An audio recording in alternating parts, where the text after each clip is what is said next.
코코벨 스마일 텔레콤. 친절한 서비스, 착한 가격, 다양한 플랜, 코코벨 스마일 텔레콤. 코키텔럼센터 1분 거리, 코코벨 스마일 텔레콤. 한인벨 공식 대리점, 코코벨 스마일 텔레콤.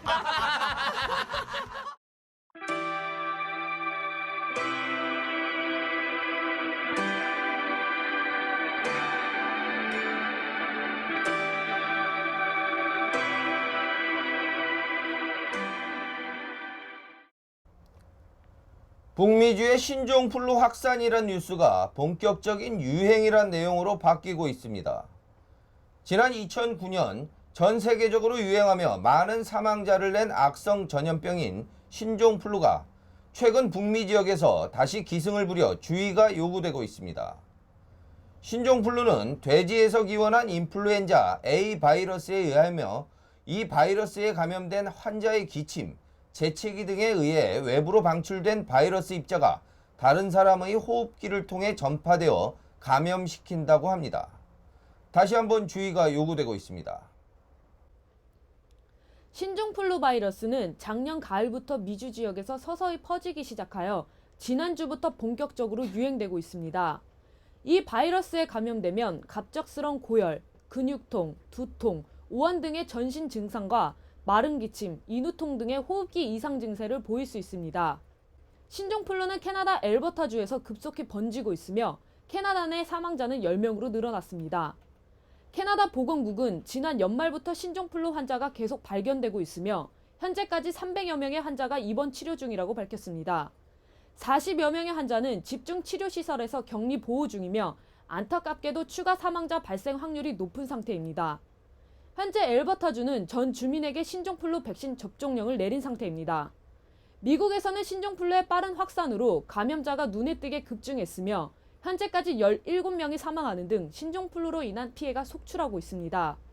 미 보건당국은 이번 신종플루 감염은 어린이와 중장년층에서 많이 일어났으며 연말연시 몰아친 한파로 사람들이 실내에 오래 머무는 시간이 많아져 전염이 높아진 것으로 본다고 전했습니다.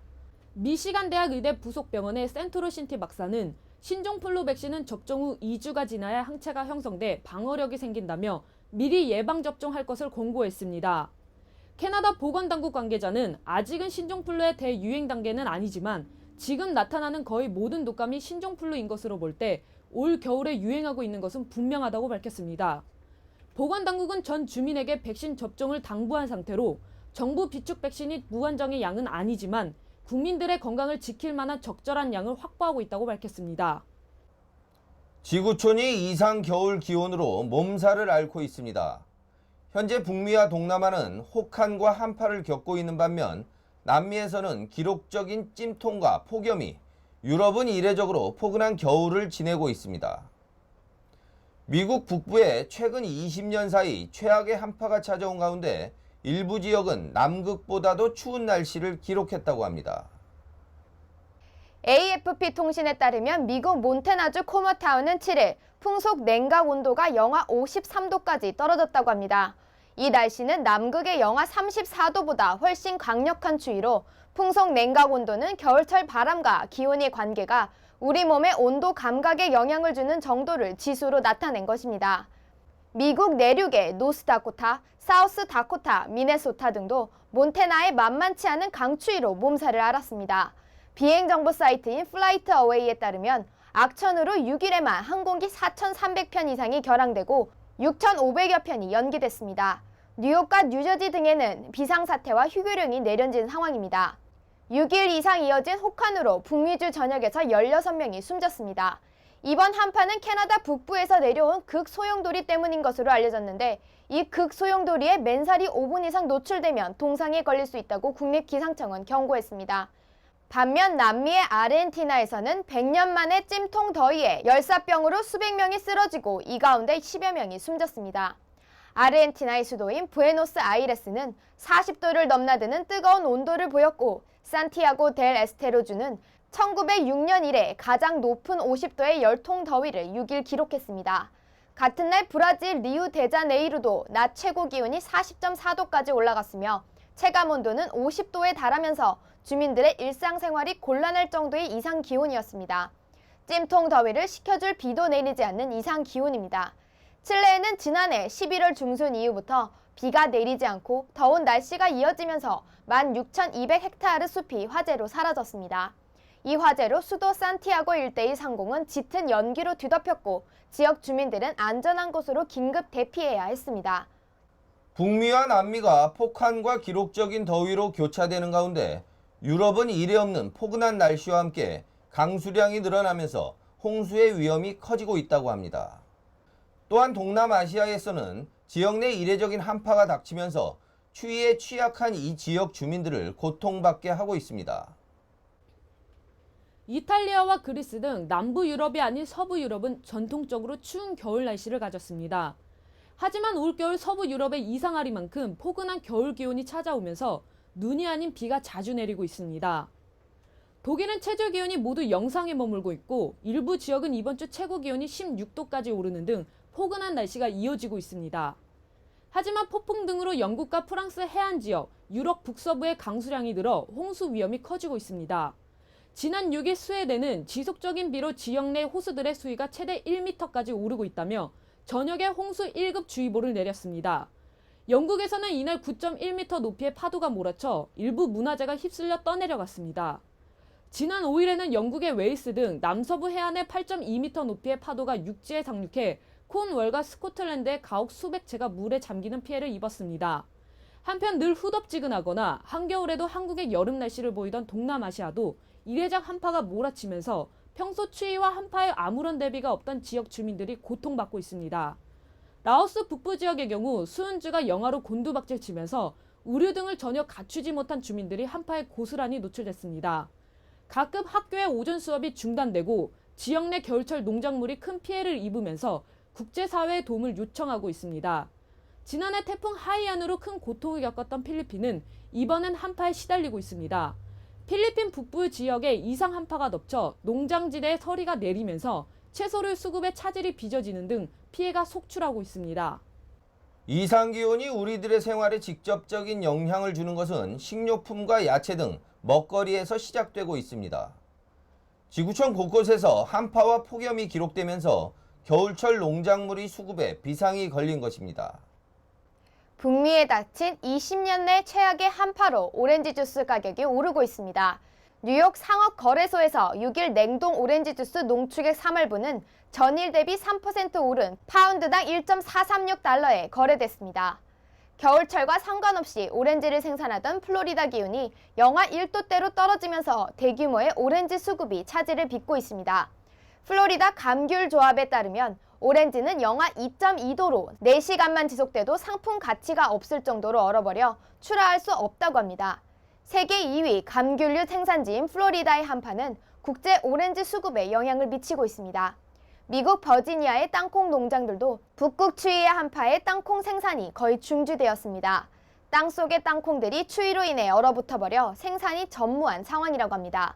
이 밖에도 미국 남부와 남미에서 생산되던 겨울 출하 과일과 야채류 등이 생산과 출하에 차질을 빚으면서 생물 시장과 가공식품 산업에 영향을 주고 있습니다.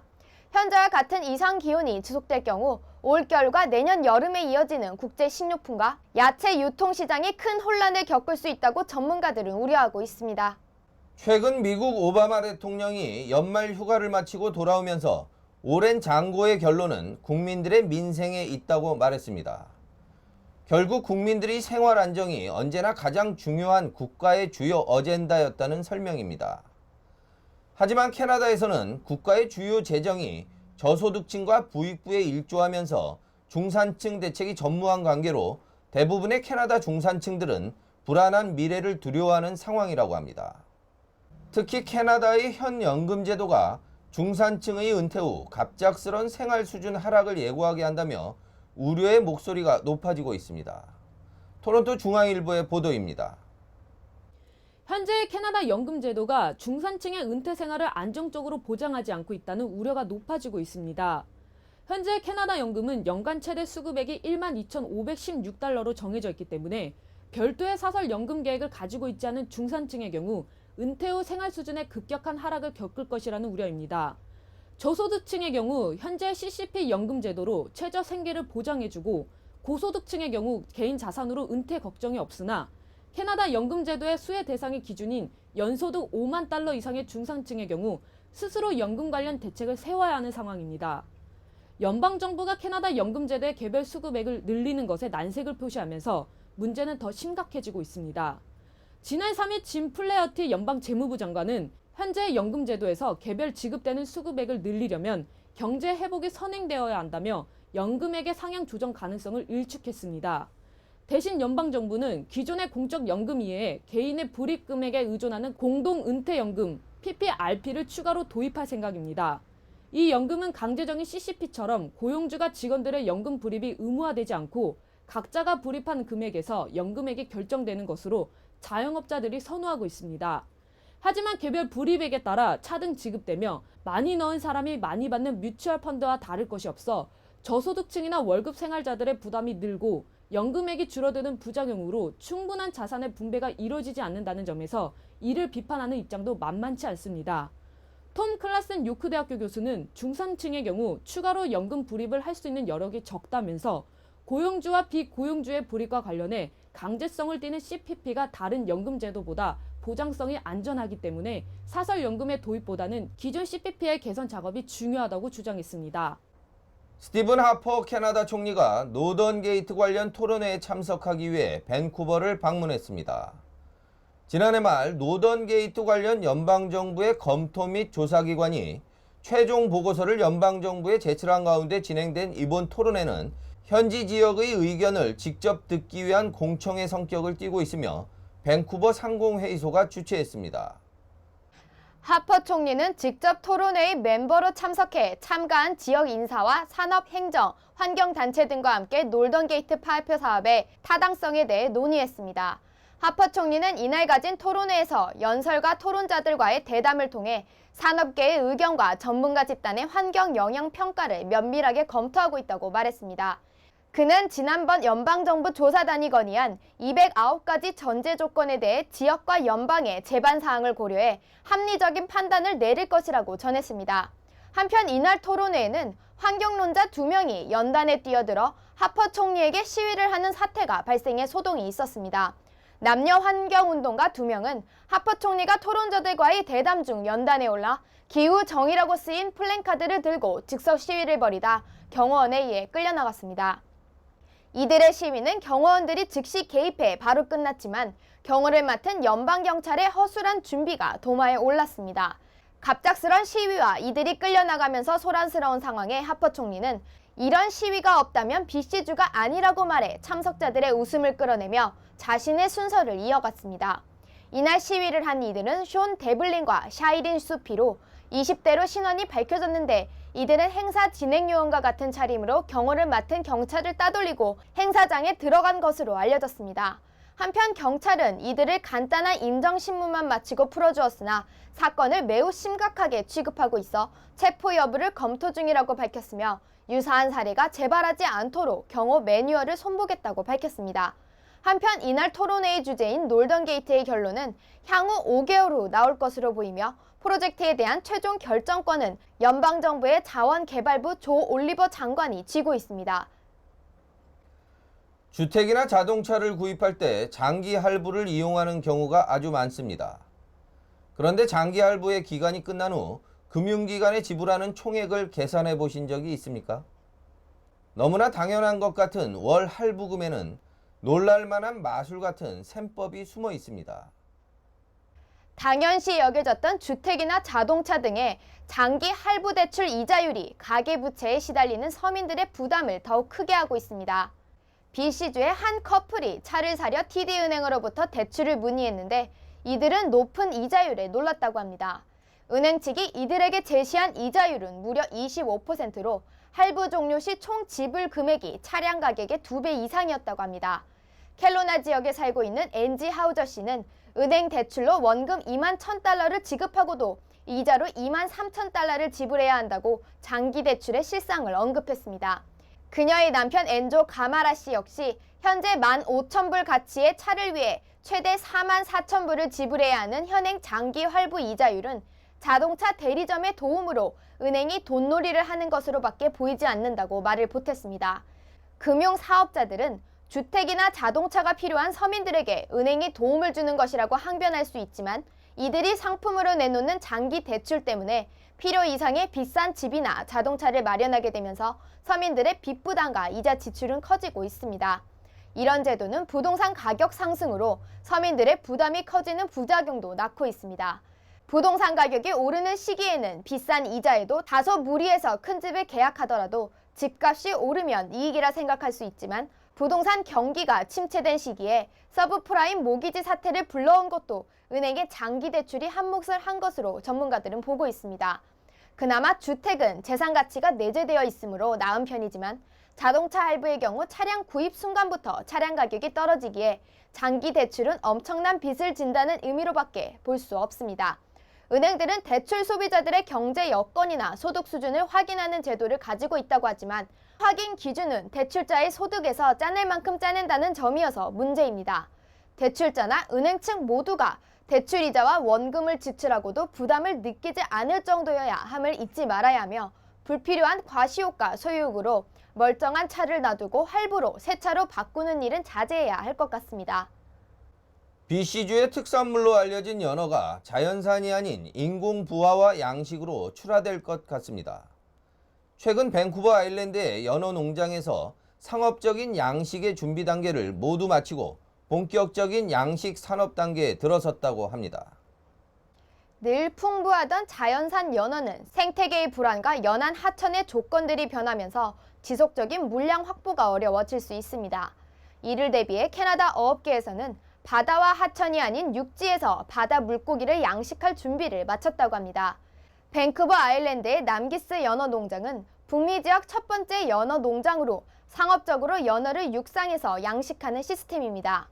캐나다 양식산업협회 전무이사 루트 살몬 씨는 캐나다의 양식 산업은 지난 30여 년간 진행되었으며 매년 20억 달러 이상의 매출과 1만 5천 명의 고용을 창출하고 있다고 설명했습니다. 남기스 연어농장 프로젝트 공보관 제키 힐더링 씨는 이 시설은 더 이상 생태 재순환 시스템에 의존하는 것이 아니라 육지에서도 양식할 수 있는 능력을 가지고 있다고 덧붙였습니다. 힐더링 씨는 연어 양식에 대한 오랜 연구와 부화부터 출하 가능 크기까지의 양식 기술의 확보가 끝났으며 양식에 대한 글로벌 표준에 대한 제3자 인증을 거쳤거나 추가 인증을 위한 준비가 되어 있음도 전했습니다.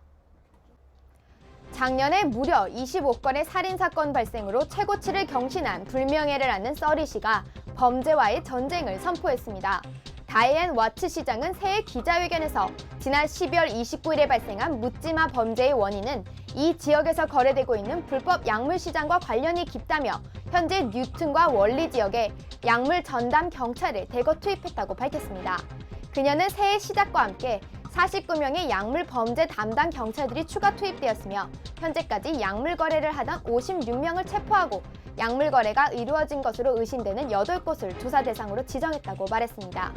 와치 시장은 지역의 명물로 지정되어 있는 상록수가 몸을 숨기기 쉬워 범죄에 악용되는 사례가 많아 아쉽지만 철거하기로 했다며 지역 주민들의 안전을 위해 이해해달라고 덧붙였습니다. 지난해 12월 12일 이후 행방을 찾을 수 없었던 화이트락 거주 중국계 남성이 숨진 사체로 발견되었습니다. 데이비드 리의 사체는 지난 3일 링크릭에서 발견되었으며 이 지점은 트윈 폭포에서 1km가량 떨어진 곳입니다. 노스밴쿠버 RCMP인 리차드 존 경관은 이곳을 지나던 등산객이 사체를 발견했다고 밝히며 정확한 사인은 아직 확인되지 않았으나 살해 가능성은 낮게 보고 있다고 말했습니다. 만 43세의 데이비드 리는 지난달 12일부터 행방이 묘연했으며 경찰은 그가 놀스쇼어 지역으로 향했을 가능성을 높게 보고 수색 작업을 진행해왔습니다. 신용품 검열기관인 캐나다 푸드 인스펙션이 심플리 라이트 초콜릿 제품을 리콜 조치했습니다. 리콜된 제품은 설탕이 첨가되지 않은 저칼로리의 다크 초콜릿 제품으로 광고되고 있으나 우유 단백질 성분을 표기하지 않았기 때문입니다. 문제의 제품과 관련된 사건 신고는 없었으나 CFIA는 우유나 유제품에 대한 알러지가 있는 사람이 이 제품에 우유 단백질이 첨가된 사실을 모르고 섭취할 경우 심하면 생명의 위협이 될 수도 있다며 위험성을 경고했습니다. 현재 이 제품은 BC주와 온타리오, 엘버타 그리고 마니토바주에서 유통되고 있으며 기타 지역에서 판매되고 있을 가능성도 있다고 합니다. 지난 4일 오전 버나비 남부 지역에서 대형 화재가 발생했습니다. 월라드 스트리트에 위치한 한 창고에서 발생한 이 화재는 뉴 웨스트 민스터에서도 보일 정도로 큰 화재였습니다. 화재 발생 지점은 BC 하이드로 시설과 인접해 있어 만일을 위한 단전으로 적지 않은 인근 주민들이 일시적인 정전 피해를 입기도 했습니다. 화재를 진압한 마크 플래처 소방서장은 전기 시설들과 인접해 있어 안전 매뉴얼에 따라 전기를 차단했다며 양해를 구했습니다. 현재 RCMP는 화재의 원인을 조사 중이라고 합니다. 한국의 국영문 범죄 경력 증명서 발급 때문에 비용과 시간으로 불편해하던 교민들의 걱정이 사라졌습니다. 이전에는 제외 공간에 접수한 후 외교부와 경찰청을 오가는 국제 우편 방법밖에 없었습니다. 하지만 외교부가 새해 1월 1일부터 모든 제외 공간에서 전자문서 시스템을 이용하여 직접 국영문 범죄 경력 증명서를 발급하면서 6주간 소요되던 기간이 2주 이내로 줄어들고 50불가량 들던 우편 수수료도 면제되어 무료 발급으로 바뀌었다고 합니다. 워싱턴과 콜로라도주가 오락용 대마초 판매를 공식 허가한 가운데 이번엔 미국 뉴욕주의 의료용 대마초가 합법화될 것으로 보여 논란이 되고 있습니다. 지난 4일 뉴욕타임즈는 뉴욕주 정부가 의료용 대마초에 대한 관련 규제를 완화할 것으로 보이며 민주당 소속 앤드류 쿠오모 뉴욕주지사는 오는 8일 신년 연설에서 의료용 대마초 규제 완화 방침을 공식 발표할 예정이라고 전했습니다. 하지만 대마초는 심신을 안정시키는 데 도움을 준다는 점에서는 이롭지만 장기간 노출될 경우 기억력 감퇴와 운동 감각이 현저히 낮아지며 심하면 불임이 되거나 미스가를 낳을 가능성이 높기 때문에 점차 확대되는 대마초 합법화를 과연 긍정적으로 봐야 할지는 더 고민해봐야 할 것 같습니다. 웃으면 행복해집니다. 코코벨 스마일 텔레폰. 친절한 서비스, 착한 가격, 다양한 플랜, 코코벨 스마일 텔레콤. 코키텔란센터 1분 거리, 코코벨 스마일 텔레콤. 한인벨 공식 대리점, 코코벨 스마일 텔레콤.